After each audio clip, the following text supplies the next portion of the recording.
cuanto a su funcionamiento. Habíamos develado el plan intervencionista contra Venezuela, ya decidido por el país hegemón de esta organización y de esta región, que ha activado sus brazos ejecutores, siendo el secretario general una de sus principales fichas. Sabemos que los falsos supuestos que han tratado de forjar para incriminar y condenar a Venezuela en una especie de linchamiento mediático diplomático, el presidente Maduro lo ha catalogado como el Tribunal de la Inquisición para procesar y juzgar a Venezuela sin ningún tipo de defensa. Ha pasado la OEA de Ministerio de Colonia al Tribunal de la Inquisición.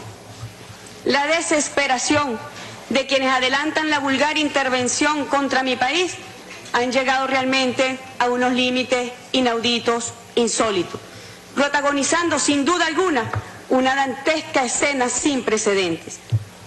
Ocurrió el lunes 3 de abril, ya el canciller Guanacuni ha hecho una exposición técnico-jurídica sin adentrarse a posicionamientos políticos o ideológicos de lo que aquí ocurrió ese día. Un grupo de gobiernos decidieron subvertir y quebrantar el orden interno de la Organización de los Estados Americanos, sustituyendo en un solo acto al presidente y vicepresidente legítimo del Consejo Permanente, correspondiendo a Bolivia y Haití respectivamente, sin que ocurriesen los supuestos de hecho para sustituir a la persona del presidente y vicepresidente del Consejo Permanente. Se encontraban en este mismo edificio. Es un hecho sin precedentes en la historia de esta organización, que ya con esto cuenta con otro bochornoso capítulo del más grotesco intervencionismo. ¿Con qué razón y para qué se violentó la institucionalidad de la OEA? Hace una semana nos referíamos a la pertinencia y a la vigencia sobre pertenecer a esta organización, dado el oscuro historial vejatorio contra la dignidad de los pueblos. Dicha usurpación de funciones estuvo precedida de irrespetuosas, racistas, clasistas y vulgares presiones a ambos representantes de Bolivia y de Haití para que se llevase a cabo un Consejo Permanente a todas luces violatorio del principio de no intervención en los asuntos internos de los Estados, de igualdad soberana de los Estados, entre otros. Fracasados sus intentos, decidieron sin estupor asaltar la institucionalidad y llevar adelante un Consejo Permanente de facto, con un llamado presidente interino, así designado por el secretario de esta organización, en las propias narices de su legítimo presidente, hoy aquí también presente, y saludo que esté presidiendo este válido Consejo Permanente. Un grave fraude jurídico y procesal había ocurrido, pisoteando las normas, principios y fundamentos de la OEA y del derecho internacional. No existe, escúchese bien, no existe en la historia del multilateralismo precedente de esta naturaleza. Los aires golpistas arrancaron en la Patagonia. Similar proceder mostraban en Mercosur contra Venezuela, quedando más que en evidencia el contubernio y el concierto para delinquir y vulnerar la soberanía de un país hermano de esta región. La historia cuenta en el mundo con tristes experiencias donde organizaciones regionales han servido la mesa para intervenir e invadir países. En este grotesco día, una funcionaria de origen multilateralista, devenida menos en su rol con responsabilidades internacionales, mostró su verdadera intención contra Venezuela, el tutelaje internacional. Repudio y protesto enérgicamente a esta funcionaria que desconoció y quebrantó todo el Estado de Derecho internacional con sus atrevidas pretensiones y declaraciones sobre Venezuela. Para que no quede duda, yo voy a mostrar aquí textualmente lo que dijo esta funcionaria. Yo tengo mandato de todos los cancilleres del Mercosur de representar al Mercosur en el marco de la OEA. Esto es algo inédito, es verdad que es algo inédito. Así que vamos a plantear acá la perspectiva del Mercosur, porque nos parece que es necesario un tutelaje. ¿Dónde queda el Estado de Derecho internacional? ¿Dónde quedan los principios y propósitos de la Carta de las Naciones Unidas cuando un grupo de países o un país se arroga el derecho de tutelar e intervenir a un país? En este cometido transgresor de la institucionalidad de la OEA están intenciones maliciosas en algunos casos por ser criminosas, tales como derrocar un gobierno constitucional, promover procesos de intervención, destruir a la propia OEA poniéndola al servicio del hegemón. Intenciones que eliminan la oportunidad de contar con un espacio regional para el mutuo entendimiento y el bienestar colectivo, como bien lo señaló el canciller Guanacuni, un espacio que respete siempre los principios del derecho internacional público que tanto han costado a la humanidad y que se han erigido como barreras infranqueables ante la historia de atropellos, sujeciones, intervencionismo, invasiones y cuantas formas lesivas de la paz, la cooperación y la buena vecindad se han querido imponer. Son inadmisibles tanto la sesión como la resolución del 3 de abril de 2017, las cuales son la evidencia de un gravísimo fraude procesal y forjamiento delictivo de una situación jurídica inexistente contra un Estado miembro, al pretender enmarcarse la aplicación de la Carta Interamericana Democrática en una resolución subvirtiendo la votación necesaria. Tamaña vulgaridad han cometido quienes mediante maniobras pretendieron mostrar una supuesta activación de la Carta contra Venezuela, sustentada en el inexistente supuesto de quebrantamiento del orden constitucional en Venezuela y de un fraude consensual. Venezuela desconoce esa sesión de facto, es inadmisible, inválida y además carece de objeto y legitimación. Sus fallas de origen ilícitas la impregnan de nulidad absoluta.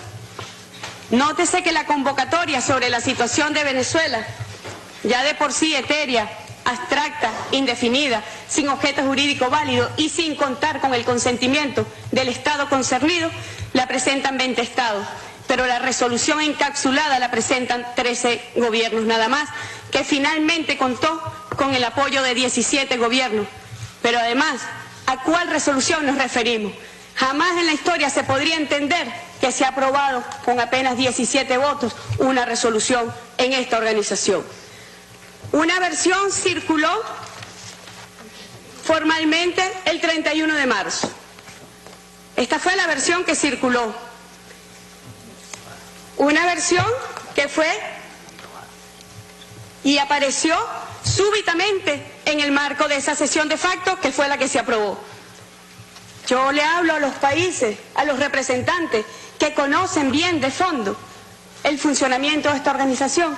Díganme ustedes si no se han violentado todas las normas, reglamentos, instructivos que rigen cómo debe proceder este órgano, este Consejo Permanente. Pero es que además tenemos la foto en pantalla de que la resolución que se estaba mostrando a los representantes del Consejo de facto no eran las mismas que se aprobó finalmente bajo un consenso fraudulento, que no lo reconocemos como consenso y no lo reconocemos ni la resolución ni la convocatoria a ese Consejo de facto.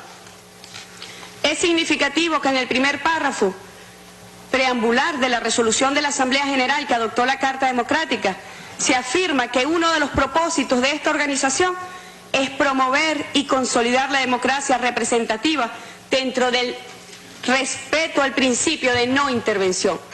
En Venezuela, como ustedes bien saben, la democracia representativa convive y además ha progresado a la democracia participativa. Democracia que no está contemplada en los reglamentos y en los fundamentos de esta organización, cuando los representantes del pueblo tenemos que ceñirnos a su mandato, tenemos que ceñirnos a sus intenciones y a su destino. No deja de sorprender que los patrocinadores del proyecto se erijan en intérpretes infalibles del orden constitucional venezolano, arrogándose ellos el control de las decisiones e interpretaciones que solo corresponden a la Sala Constitucional del Tribunal Supremo de Justicia de Venezuela.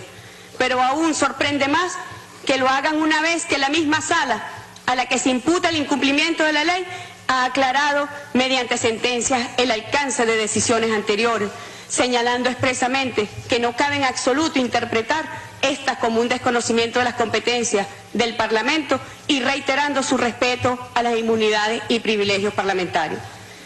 Lo menos que cabe decir, pues, de la declaración, que es premisa de la parte resolutoria, es que es anacrónica y oculta de mala fe hechos sobrevenidos con el fin de continuar con su proyecto injerencista e intervencionista. El sistema constitucional venezolano cuenta con sus propios mecanismos para resolver los conflictos entre sus ramas del poder público, y estos han funcionado rápida y eficazmente. Más bien, es potestad del gobierno de Venezuela invocar la Carta para frenar los intentos golpistas de unos factores violentos y extremistas que desde el Parlamento pretenden derrocar al gobierno legítimo y constitucional de Venezuela. En Venezuela, y esta información quiero compartirla con aquellos gobiernos que realmente creen en la institucionalidad, que realmente creen en el principio de no intervención, que creen realmente en el principio de soberanía absoluta de los Estados y que creen en la igualdad jurídica de los Estados, quiero compartir cómo se distribuye el poder público nacional en Venezuela. Artículo 136 de la Constitución de la República. El poder público se distribuye entre el poder municipal, el poder estatal y el poder nacional. El poder público nacional, atención, se divide en legislativo, ejecutivo, judicial, poder ciudadano y poder electoral. Venezuela cuenta en su poder público nacional con 5 ramas de distribución de ese poder. Cada una de las ramas del poder público tiene sus funciones propias, pero los órganos de su ejercicio deben colaborar entre sí en la realización de los fines del Estado. En enero de 2016 se desequilibró el ejercicio y control del poder público nacional debido a que factores de oposición se dedicaron al derrocamiento del gobierno, olvidando el mandato de sus electores. La oposición desde el primer día determinó que en 6 meses saldrían del gobierno constitucional. Yo quiero pedir aquí apenas una muestra. Ayer un diputado de una facción extremista, violenta, antidemocrática en Venezuela, nuevamente declara cuáles son sus intenciones como parlamentario. Pertenece al partido Voluntad Popular, que como bien habíamos demostrado con pruebas contundentes hace apenas una semana, es el partido a quien el secretario general de esta organización le ha dado beligerancia y apoyo logístico para que cometa sus actos de desestabilización en Venezuela.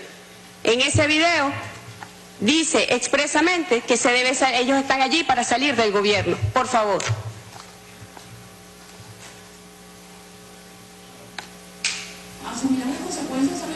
Este es el diputado Freddy Guevara, de Voluntad Popular.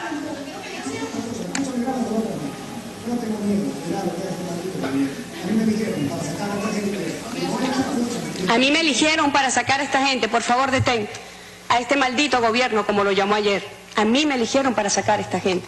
Yo pregunto, aquí hay países con regímenes parlamentarios, si la función de un parlamento es derrocar a un gobierno, si la función de un parlamento es derrocar al gobierno, al Ejecutivo Nacional. Es ese el espíritu de un parlamento hasta donde yo entendía, y así está contemplado en las leyes de la República Bolivariana de Venezuela. Un parlamento es para legislar leyes, un parlamento es para coadyuvar en los altos fines del Estado, en conjunto con el resto de las ramas del poder público nacional. Es esto lo que ha generado un verdadero desequilibrio y un conflicto entre las ramas del poder público. Jamás puede ser un mandato constitucional derrocar un gobierno. Jamás puede ser un mandato de un parlamento derrocar un gobierno. Eso es más bien un propósito delictivo. En todos los sistemas jurídicos del mundo, las acciones de derrocamiento son delitos gravísimos, sancionados con las penas más altas, usualmente los más graves después del homicidio. Es vital entender que los conflictos entre poderes son parte del juego democrático que se dirime con los propios mecanismos constitucionales. Por sí mismo no puede calificarse como grave alteración del orden constitucional.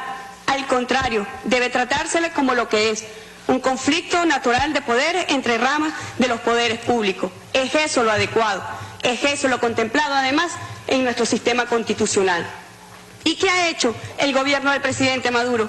Lo que la ley le ordena, lo que las leyes de Venezuela le ordenan: acudir al camino constitucional y democrático dispuesto por la Constitución, que no es otro que el control de la constitucionalidad de los actos de los poderes públicos, en este caso de la Asamblea Nacional, cuyo ejercicio compete a la Sala Constitucional. El sistema constitucional venezolano contiene mecanismos de tutela y autotutela de los actos del poder público conforme a la Constitución. Y el control concentrado de la constitucionalidad corresponde a la Sala Constitucional del Tribunal Supremo de Justicia.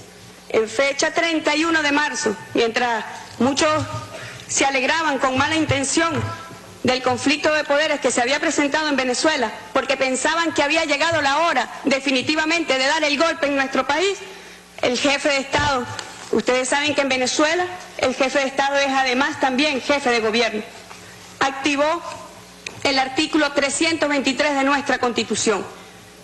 Leo: el Consejo de Defensa de la Nación es el máximo órgano de consulta para la planificación y asesoramiento del poder público en los asuntos relacionados con la defensa integral de la nación, su soberanía y la integridad de su espacio geográfico. A tales efectos le corresponde también establecer el concepto estratégico de la nación. Presidido por el presidente de la República, lo conforman el vicepresidente, el presidente de la Asamblea Nacional. Aquí yo traigo la convocatoria debida que se hizo al presidente de la Asamblea Nacional para que participara legítimamente en el Consejo de Defensa de la Nación, y en su actitud y en su acción por derrocar al gobierno nacional no asistieron. Eso lo debe conocer este foro. El papel que juegan los diputados apoyados por el secretario de esta organización para derrocar al gobierno constitucional y legítimo de Venezuela. Esta situación de conflicto entre ramas del poder público es una situación que ha acontecido y acontece en todo el mundo, y la fortaleza de las democracias constitucionales como la venezolana disponen de los medios para superarla, como en efecto lo ha hecho. Yo quiero referirme a casos, por dar un ejemplo, el país hegemón de esta organización. En el período comprendido entre 1973 y 2013 han ocurrido 18 griclos, es decir, se ha coartado la acción del Ejecutivo por la acción y la tranca de las decisiones por parte del Congreso. En 1976, siendo presidente Gerald Ford, se detuvo las decisiones de este Estado durante 10 días. En 1977 ocurrió lo mismo a Jimmy Carter por 12 días. En 1977 igualmente a Jimmy Carter por 8 días. En 1977, presidente Jimmy Carter, 8 días. En 1978 también, presidente Jimmy Carter, 18 días. En 1979, presidente Jimmy Carter, 12 días. En 1981, presidente Ronald Reagan, 2 días. En 1982, presidente Ronald Reagan, 1 día. En 1982, presidente Ronald Reagan, 3 días. En 1983, presidente Ronald Reagan, 3 días. En 1984, presidente Ronald Reagan, 2 días. En 1984, presidente Ronald Reagan, 1 día. En 1986, presidente Ronald Reagan, 1 día, y etcétera. 18 veces. Y jamás se le consideró como alteración grave del orden constitucional de este país. Quizá porque el secretario general para la época no era el señor Luis Almagro. Tal discrepancia entre las ramas del poder público, insertada en un contexto de amenazas donde factores foráneos conspiran sistemáticamente contra el modelo bolivariano, afecta a la paz de nuestra República. ¿Qué hizo la OEA? Considerar un conflicto de poderes en Venezuela, como suele ocurrir naturalmente en cualquier país, considerarlo la justificación para acechar e intervenir en nuestra patria. ¿Y a qué sirvió esto? Lo habíamos prevenido acá. Desde acá se alentaba a los factores extremistas en Venezuela para que no se sentaran a dialogar, para que fueran a las calles a generar violencia, para que fueran a las calles a generar terror y a derrocar el gobierno del presidente Nicolás Maduro. Eso pasó apenas ayer en Venezuela, cuando la oposición, envalentonada por la supuesta aplicación de la Carta Democrática, como erróneamente han declarado algunos representantes permanentes y el secretario de esta organización, salieron a las calles con violencia para poner en peligro la vida de millones de venezolanos y su modelo político de respeto a los derechos humanos. ¿Y qué tuiteó el secretario general de esta organización? Condenó, aquí está, y yo hice una comparación. Ayer el señor Almagro condena enérgica de la brutal represión en Venezuela contra los manifestantes. Debe ser que no ha visto los videos, debe ser que no ha visto la foto. Pero cuando ocurrió hace apenas una semana en Paraguay, se incendió el Congreso de ese país, el Parlamento de ese país, asesinaron a un diputado. ¿Qué dijo el secretario de esta organización? Llamo a la paz cívica en Paraguay, es lo que corresponde, ¿oyó? Llamar a la paz, no a la confrontación. Y expreso pesar por muerte de dirigente político, Rodrigo Quintana. Comunicado aquí. Y así, ya, chao, chao Paraguay. Estamos acosando a Venezuela, estamos hostigando a Venezuela, que no se parece ni siquiera en mínimas proporciones de las terribles realidades que se viven en otros países de esta región. Yo quiero aquí citar a Emiliano Zapata, ya que hoy estamos en el Día de México. Muchos de ellos, por complacer a tiranos, por un puñado de monedas, o por cohecho o soborno, están Señor presidente, estoy solicitando la sangre de sus hermanos. Tenemos una solicitud de punto de orden, por favor. Paraguay. Quiero hacerle saber a la canciller de que el punto al que está alegando ya fue suficientemente aclarado en la sesión del día lunes. Mi país, señora canciller, se somete al escrutinio internacional en todas las instancias, muy a diferencia del suyo. Y a lo que usted hace referencia está en instancia nuestra, local. En este momento se está desarrollando un diálogo entre el señor presidente de la República, el presidente del Senado y todas las fuerzas políticas en el seno de la Conferencia Episcopal Paraguaya. Debe ser. Así es que, por favor, mida sus palabras. Gracias. Continúe, Venezuela, por favor. La verdad es que yo lo único que he leído, un tuit del secretario general, tendría que insultarlo a él. Usted es propicia a cualquier intervención de Venezuela empezar a pegar gritos, no entendemos. Yo creo que hay que bajar un poco la histeria y ser racionales. Hemos leído un tuit del secretario general de esta organización, pero usted ha hecho y ha aportado elementos muy importantes. Usted ha dicho que esta situación que se ha presentado lamentablemente en Paraguay está en las instancias locales y está en las instancias nacionales. Es justamente lo que yo estoy ilustrando y lo que yo estoy solicitando, porque Venezuela no está bajo el tutelaje de nadie, de ninguna comunidad internacional ni de ningún país de esta región. Así que yo también le pido respeto a usted. Voy a citar a Emiliano Zapata. Muchos de ellos, por complacer a tiranos, por un puñado de monedas o por cohecho o soborno, están traicionando y derramando la sangre de sus hermanos. Yo exijo aquí que cese la pretensión de intervenir a Venezuela. Yo exijo aquí que cesen las acciones para promover el golpe de Estado en Venezuela. Y yo exijo acá que cesen las acciones para promover la confrontación entre hermanos venezolanos y venezolanas. Yo quiero mostrar algunas láminas y videos de la violencia ocurrida ayer, lo que el secretario ha llamado la represión a los manifestantes. Por favor.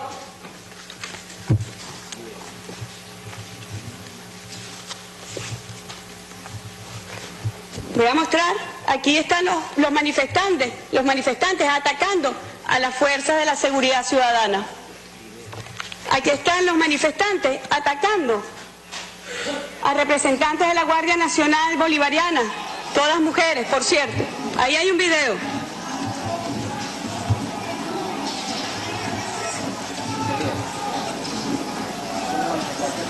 Estos son los manifestantes pacíficos de los que habla el secretario de esta organización. Ahí están.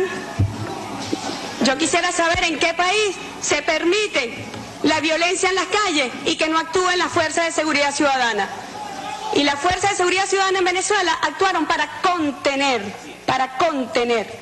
que la violencia no se esparza por las calles. Pero usted apoya la violencia. Cese ya, saque sus manos de Venezuela. Saque sus manos, que no las quiero categorizar, pero saque sus manos de Venezuela, de una buena vez.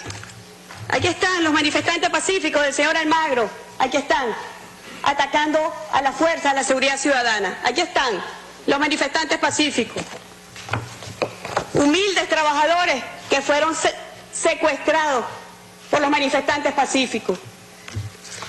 Este es un tuit que hace para CNN el diputado Freddy Guevara, de Voluntad Popular. un colega, un partisano del señor Almagro, haciendo un drama para las cámaras, pero en realidad la señorita estaba ahora posando con la fuerza de la seguridad ciudadana. Aquí está. Esto es lo que usted dice que es brutalmente condenar las agresiones a los manifestantes. Ahí está un video donde le quitan un arma a un guardia nacional de Venezuela. Los manifestantes pacíficos.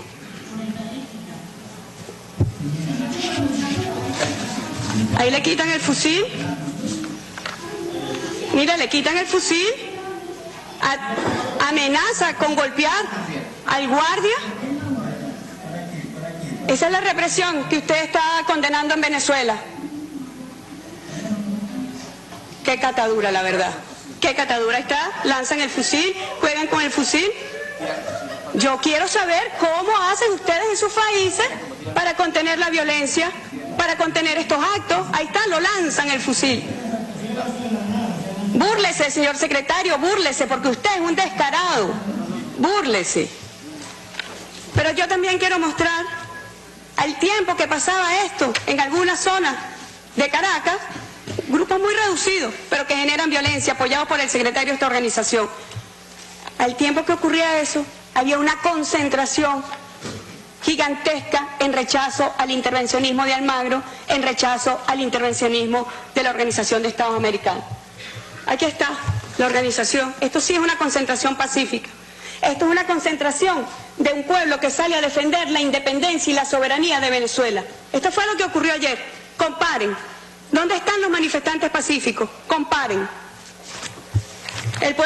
El presidente Maduro recibido por el pueblo de un estado llanero en el sur.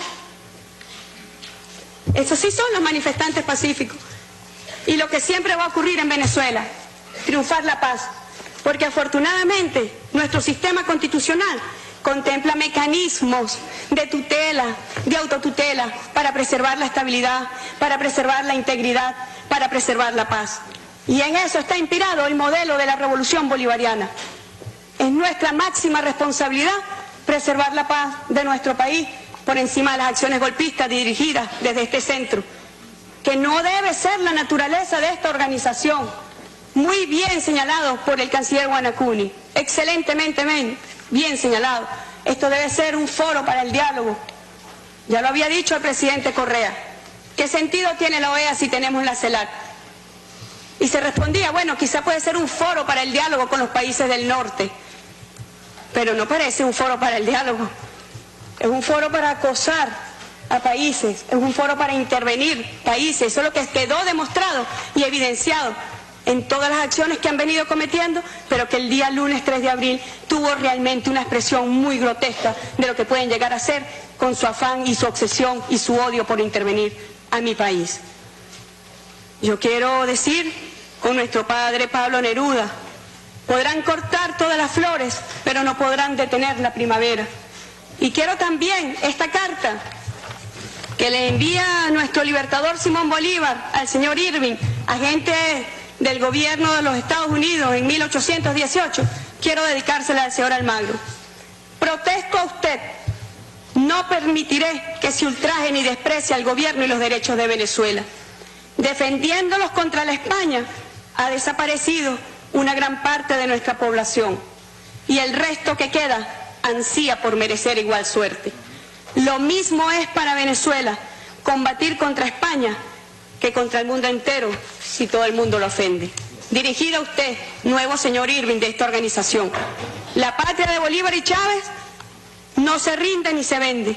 El pueblo valiente de Venezuela está de pie contra el intervencionismo. Gloria al bravo pueblo. Muchas gracias.